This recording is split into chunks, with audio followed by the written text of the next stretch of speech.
आकाश में एक तीव्र गड़गड़ाहट सुनाई दी। पुष्पक विमान बादलों को चीरता हुआ अयोध्या की सीमा में उतरा। रावण विमान से नीचे कूदा। उसके पैरों के नीचे की धूल उड़कर हवा में फैल गई। वह सीधा सरयू तट की ओर बढ़ा। वहां रघु महाराज शांत मुद्रा में बैठे थे। उनके हाथ में जल था और आंखें बंद थीं।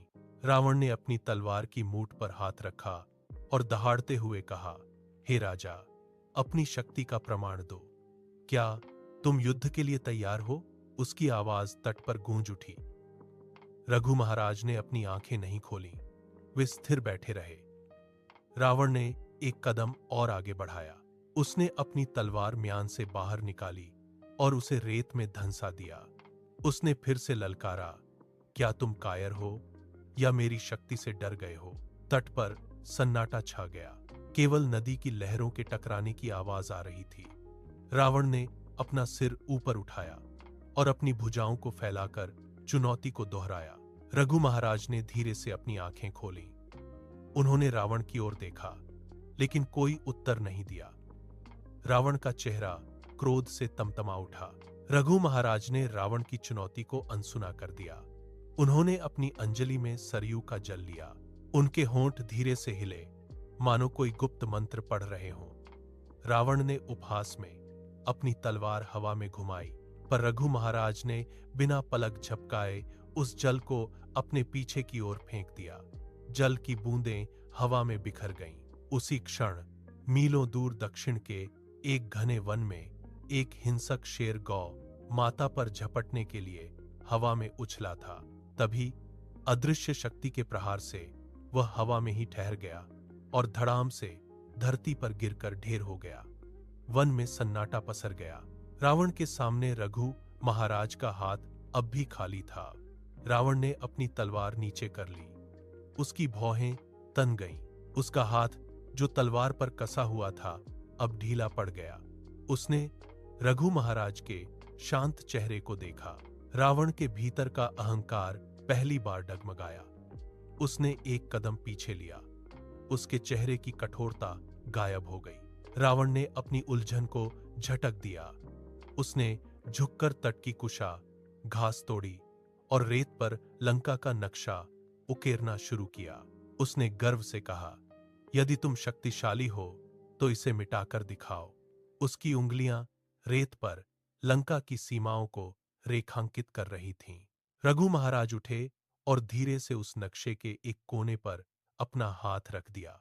उन्होंने बस हल्का सा दबाव डाला। उसी क्षण मीलों दूर समुद्र के बीचों बीच स्थित लंका का वह हिस्सा कांप उठा। समुद्र की विशाल लहरें उठीं और तट को निगल गईं। रावण की आंखों के सामने रेत का वह नक्शा पानी में घुलने लगा। वह पीछे हटा। उसके पैर लड़खड़ा गए। उसने अपने हाथ देखे, फिर रघु महाराज को। लंका का वह हिस्सा अब समुद्र की लहरों के नीचे था। रावण कांप उठा। उसकी सांसें तेज हो गईं। उसने रेत पर जमी नमी को देखा, जो अब एक गहरे गड्ढे में बदल चुकी थी। उसने महसूस किया कि यह कोई साधारण मानव नहीं, बल्कि साक्षात तप का पुंज है। उसने अपनी तलवार को रेत में ही छोड़ दिया। वह रघु महाराज की ओर देखता रहा, लेकिन अब उसके पास कोई शब्द नहीं था। रावण ने अपनी पराजय को स्वीकार नहीं किया। उसने अपनी माया का प्रयोग किया। उसने अपना रूप बदला और रघु महाराज के समान दिखने लगा। वह चुपचाप राजमहल की ओर बढ़ा। उसने भारी दरवाजों को धकेला और रानी के कक्ष में प्रवेश किया। रानी ने जैसे ही उस नकली रघु को देखा, उनकी आंखें संकुचित हो गईं। उन्होंने एक कदम आगे बढ़ाया। उनकी दृष्टि उस नकली चेहरे के आर पार देख रही थी। रानी ने बिना डरे कहा, मेरे स्वामी का तेज ऐसा नहीं हो सकता। तुम कोई मायावी हो। रानी की आवाज में एक कठोर गूंज थी। उन्होंने अपनी हथेलियां जोड़ी और अपनी आंखों को बंद कर लिया। उनके भीतर से एक तीव्र ऊर्जा का अनुभव हुआ। वह ऊर्जा कमरे की हवा में फैल गई। रावण, जो अभी तक आत्मविश्वास से आगे बढ़ रहा था, अचानक रुक गया। उसके पैर फर्श पर जम गए। वह अपना हाथ उठाना चाहता था, पर उसकी मांसपेशियां पत्थर की तरह सख्त हो गईं। वह हिलने में असमर्थ था। रावण की सांसें थम गईं। रानी ने पहरेदारों को पुकारा। सैनिक कक्ष की ओर दौड़े। रावण अब बंदी था। उसकी चाल विफल हो चुकी थी। महल का वातावरण अचानक बदल गया। छत के ऊपर से एक दिव्य प्रकाश पुंज नीचे उतरा। हवा में एक भारी गूंज सुनाई दी और ब्रह्मा जी साक्षात प्रकट हुए। उन्होंने अपना हाथ आगे बढ़ाया और रघु महाराज की कलाई थाम ली। रघु महाराज का उठा हुआ हाथ रुक गया। ब्रह्मा जी ने गंभीर स्वर में कहा, हे राजन, रुक जाओ। रावण का अंत तुम्हारे हाथों नहीं लिखा है। ब्रह्मा जी ने आगे कहा, तुम्हारे ही वंश में एक महापुरुष जन्म लेगा। वही श्री राम इस अहंकारी का संहार करेंगे। रघु महाराज ने अपनी मुट्ठी ढीली की।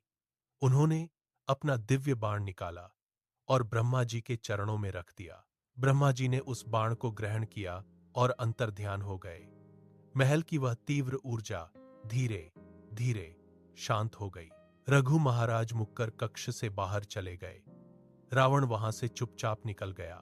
उसके मन में उस बाण की छवि अंकित हो गई। समय का चक्र आगे बढ़ा। त्रेतायुग के युद्ध के मैदान में धूल उड़ रही थी। लंका के एक गुप्त कक्ष में वह दिव्य बाण एक खंभे के भीतर सुरक्षित था। हनुमान जी ने एक ब्राह्मण का वेश धारण किया। वे मंदोदरी के पास पहुंचे। उन्होंने मंदोदरी को बातों में उलझाया और उस गुप्त स्थान का भेद जान लिया। हनुमान जी तेजी से उस कक्ष की ओर बढ़े। उन्होंने खंभे के पास पहुंचकर अपनी गदा उठाई। एक जोरदार प्रहार हुआ। पत्थर का खंभा टुकड़ों में बिखर गया। धूल के बीच से वह दिव्य बाण चमक उठा। हनुमान जी ने उसे अपने हाथों में थामा। बाण की ऊर्जा से कक्ष की हवा थरथरा उठी। वह तेजी से युद्ध क्षेत्र की ओर दौड़े। भगवान राम वहां धनुष लिए खड़े थे। हनुमान जी ने झुककर वह बाण उनके चरणों में समर्पित किया। भगवान राम ने बाण को हाथ में लिया। बाण की नोक पर एक अद्भुत चमक दौड़ गई। रावण, जो युद्ध के मैदान में खड़ा था, अचानक कांप उठा। उसे उस बाण की उपस्थिति का आभास हुआ। अब अंत निश्चित था। भगवान राम ने धनुष से बाण छोड़ा। वह बाण हवा को चीरता हुआ सीधे रावण की पेट की ओर बढ़ा। रावण ने उसे आते देखा। उसके हाथ से तलवार छूटकर गिर गई। बाण ने उसके अहंकार के केंद्र को भेद दिया। रावण धरती पर गिर पड़ा। लंका की विशाल दीवारें हिलने लगीं। धूल का गुबार शांत हुआ तो केवल सन्नाटा बचा था। वह शक्तिशाली रावण, जिसने तीनों लोकों को चुनौती दी थी, अब धूल में पटा था। यह दृश्य गवाह था कि तप और धर्म के सामने अहंकार की कोई सत्ता नहीं है। चाहे कोई कितना भी बलवान क्यों न हो, अहंकार का अंत निश्चित है। समय ने फिर से सिद्ध कर दिया कि धर्म ही अंततः विजयी होता है। यह कथा समाप्त होती है, लेकिन इसका संदेश युगों तक गूंजता रहेगा।